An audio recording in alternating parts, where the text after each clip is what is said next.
The Pac-12, for those of you who don't know, is actually still a conference. And no, they haven't recruited any new members, it's just Oregon State and Washington State remaining. And these schools are pretty loyal, keeping the conference alive. But how are two teams even able to be considered a conference? The Pac-12, traditionally one of the Power 5 conferences, faced a massive exodus last year. 10 teams who were long-term conference members have now transitioned into other leagues, leaving Oregon State and Washington State as the last two standing.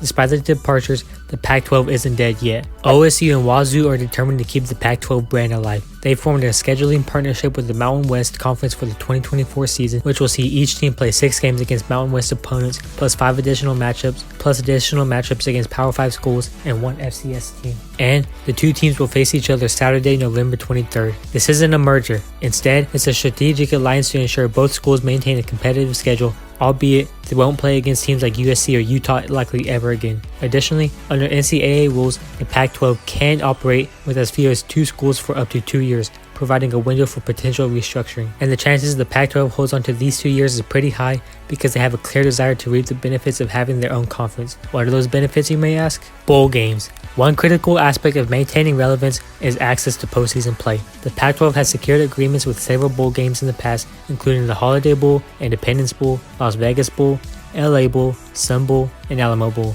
not to mention the Rose Bowl, which is sometimes a playoff game. This ensures OSU and Wazoo have the same postseason opportunities as they would had all those teams not have left. And if you have received the last bit of information before my last statement like I did, you would have wondered how 2 teams can play in 6 different bowl games. Well, Cal, Colorado, Oregon, and all the other teams who have just left the conference are also eligible for the Pac-12's bowl game. And while it may not sound appropriate since those teams left the conference, the sponsors need to get the quality of matchups they paid for, as the Pac-12 did make those agreements to play in these sponsored bowls. It's real cool in my opinion that they didn't take away these agreements that were made years ago with the conference just because most of the members left, and that the bowl selection process will actually engage with the Pac-12, especially because this arrangement is crucial for student athletes and the school's visibility. Pac-12 Executive Associate Commissioner of Football Operations Merton Hanks said, "We are thrilled to ensure Oregon State and Washington State student athletes will continue to have opportunities to participate in the same level of premier postseason events as in years past.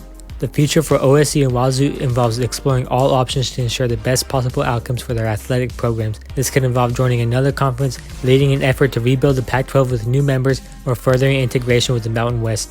Both universities are apparently committed to preserving the high level of competition and support for their student athletes, which I can respect. Oregon State in particular has expressed their intention to keep the Pac-12 brand alive if feasible. So while the Pac-12 as we knew it has drastically changed, the efforts of Oregon State and Washington State illustrate resilience and adaptability in this very sequence of events that we haven't really ever seen in college football history. Let me know if you've learned anything today. Thank you for watching. See you next week.